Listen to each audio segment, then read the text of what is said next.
वित्त मंत्री निर्मला सीतारमण ने मोदी सरकार के दूसरे कार्यकाल का आखिरी बजट पेश किया।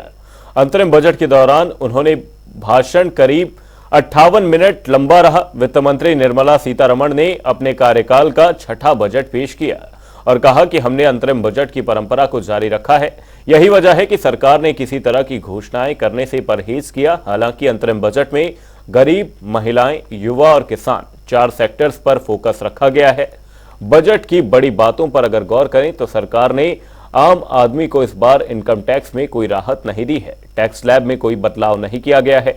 वहीं इस बार बजट में कुछ भी सस्ता या महंगा भी नहीं हुआ है।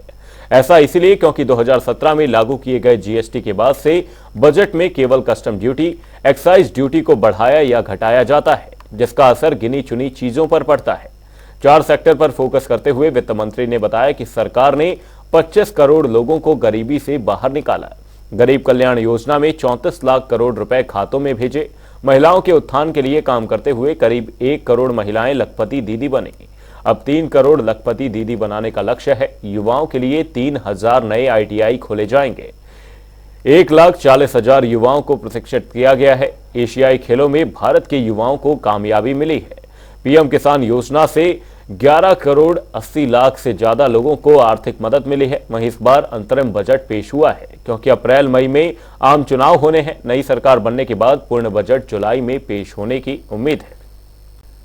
बजट पर चर्चा के लिए हमारे साथ मधु टंडन अर्थशास्त्री हमारे साथ जुड़ी हुई है। मधु जी, आपसे जानना चाहूंगा आप बजट को किस तरीके से देखते हैं, क्योंकि सरकार ने एक परंपरा के तौर पर, जिस तरीके से एक परंपरा देखी जाती है अंतरिम बजट को लेकर कोई लोक लुभावनी घोषणाएं नहीं की जाती, किस तरीके से देखते हैं इस बार के बजट को? इस बार का बजट ये अंतरिम बजट है क्योंकि मई और जून में, अप्रैल मई में चुनाव होने हैं, इसलिए सरकार कोई पॉलिसी डिसीजन नहीं ले सकती है। तो ये इंटरिम बजट है। इंटरिम बजट और मेन बजट में ये फर्क होता है कि इंटरिम बजट केवल एक तरीके से ब्रेकडाउन होता है बजट का और एस्टिमेशन का।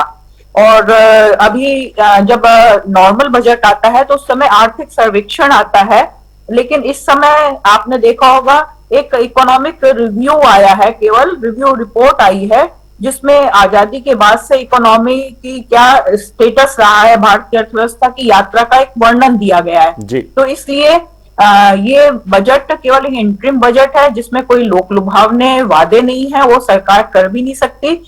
इस प्रकार के केवल ये एक ब्रेकडाउन है बजट के और एक एस्टिमेशन दिया है जिसमें मेनली सरकार ने अपने 10 साल की उपलब्धियों के ऊपर अधिक फोकस किया है और 2047 जो एक विकसित भारत का ड्रीम लेके चल रहे हैं, या 2027 तक हम एक $5 ट्रिलियन इकोनॉमी की ओर बढ़ने की ओर सरकार किस तरीके से प्रयास कर रही है, उसने क्या उपलब्धियां इन 10 सालों में हासिल किया, उसके ऊपर मेनली फोकस किया है। It is a good budget. वही मधु जी, आपसे जानना चाहूंगा आपके अनुसार इस बजट की क्या कुछ हाईलाइट रही जो कि आप जनता को समझाना चाहेंगी?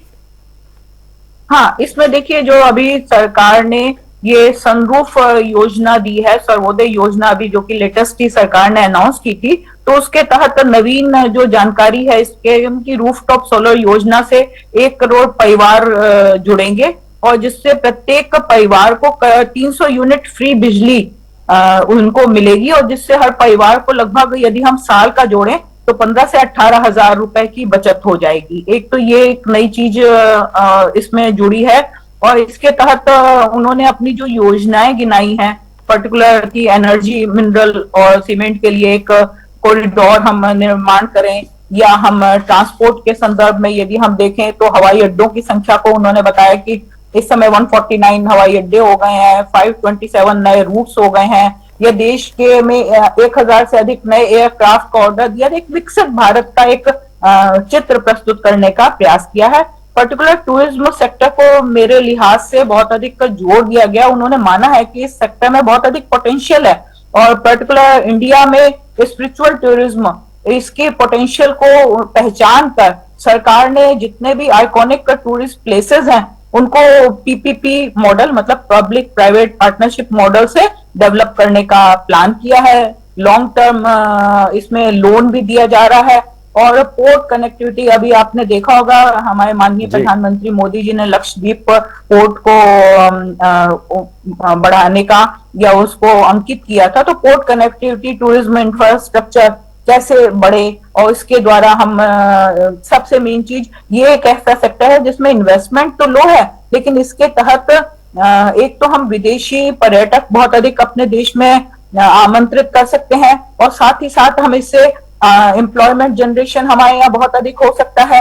और एम्प्लॉयमेंट जनरेशन भी पर्टिकुलर रीजनल क्षेत्र का एम्प्लॉयमेंट जनरेशन बहुत अधिक हो सकता है, जो हमारी सरकार का एक बहुत बड़ा मोटिव है कि हम एम्प्लॉयमेंट जनरेशन करके यूथ के इस पर्टिकुलर मुद्दे को सुलझाने का प्रयास करें।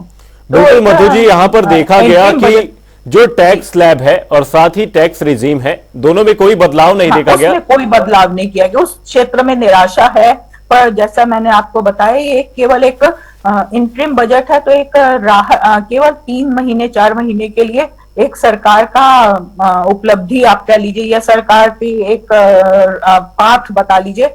अभी इसे हम फाइनल बजट नहीं चुकी है, जुलाई में फिर हमें एक फुल फ्लैश बजट मिलेगा। तो मधु जी, क्या हम यहां पर एक्सपेक्ट कर सकते हैं कि जो जून या जुलाई में जो बजट आना है, जो पूर्ण बजट होगा, क्या उसमें कोई राहत मिलती हुई नजर आ सकती है? जो टैक्स रिजीम, ना ही टैक्स स्लैब में कोई बदलाव नहीं देखा गया, हो सकता है कि जून जुलाई में कुछ बदलाव नजर आए। बिल्कुल बिल्कुल बिल्कुल। जो देखिए, 2 प्रकार के टैक्स रिजीम इस समय चल रही है। एक नए उसको उन्होंने 2 साल पहले इंट्रोड्यूस किया था हमारी वित्त मंत्री सीतारमण जी ने, और एक पुराना टैक्स स्लैब चल रहा है। तो पुराने टैक्स स्लैब में कोई भी बदलाव नहीं है, लेकिन नए टैक्स स्लैब के जो जिसमें कवरेज है जिन लोगों का, उनमें उन्होंने थोड़ा सा सुधार करने की कोशिश की है। जैसे 3 लाख तक की इनकम को उन्होंने टैक्स फ्री कर दिया है, प्लस जैसे पहले 7 इनकम टैक्स स्लैब थे, उसमें 5 इनकम टैक्स स्लैब आ गए हैं। और इसके अतिरिक्त गवर्नमेंट ने जो 50,000 का स्टैंडर्ड डिडक्शन वेतनभोगी वर्ग को दिया जाता था, उसे बढ़ा के 52,000 कर दिया गया है। साथ ही मधु जी, यहां पर जो इंफ्रास्ट्रक्चर और सेना के बजट पर सैन्य बजट को बढ़ाया गया है, इसे आप किस तरीके से देखते हैं? क्योंकि इंफ्रास्ट्रक्चर डेवलपमेंट में सरकार ने अलग अलग सेक्टर्स की बात की, जिसमें सरकार आगे जाके बढ़ावा देना चाहती है, और साथ ही सेना के बजट में भी यहां पर बढ़ोतरी की गई है। इसको एक सकारात्मक नजरिए से देखा जा सकता है, क्योंकि इंफ्रास्ट्रक्चर मतलब आधारभूत संरचना में निवेश, और ये एक ऐसा निवेश सरकार का होता है जिसके हमें दूरगामी दीर्घकालीन लाभ मिलते हैं। क्योंकि प्राइवेट सेक्टर इसमें इन्वेस्टमेंट करने में हिचकिचाता है, तो यदि सरकार इंफ्रास्ट्रक्चर में अपना इन्वेस्टमेंट करती है, तो इससे प्राइवेट सेक्टर उस क्षेत्र में कार्य करने के लिए आकर्षित होता है। रोड्स उसे बनी बनाई मिल जाती हैं। इंफ्रास्ट्रक्चर जैसे इधर यदि हाल के वर्षों में आप देखें, तो बहुत से हमें यूपी पर्टिकुलर यदि हम देखने का प्रयास करें, तो हमें कितने एक्सप्रेस वे मिले हैं। तो सभी क्षेत्रों में, सब क्षेत्र आपस में इंटरकनेक्टेड हैं। तो यदि आधारभूत अवसंरचना पे सरकार निवेश करती है, तो उसका फायदा सभी क्षेत्रों में, सभी जो जितने भी क्षेत्र हैं, उनमें आपस में लिंकेज होने के कारण सभी क्षेत्रों को उससे लाभ मिलता है। और रक्षा क्षेत्र के बजट को बढ़ाया है, तो ये देश को एक मजबूत सशक्त भारत के रूप में विश्व के सामने प्रतिस्थापित करने के लिए बहुत अधिक आवश्यक है। तो इसलिए it is a good step. जी मधु जी, बहुत बहुत धन्यवाद तमाम जानकारी के लिए। टैक्स स्लैब और टैक्स रिजीम में फिलहाल के लिए कोई भी बदलाव नहीं है। जून जुलाई में पूर्ण बजट पेश होगा।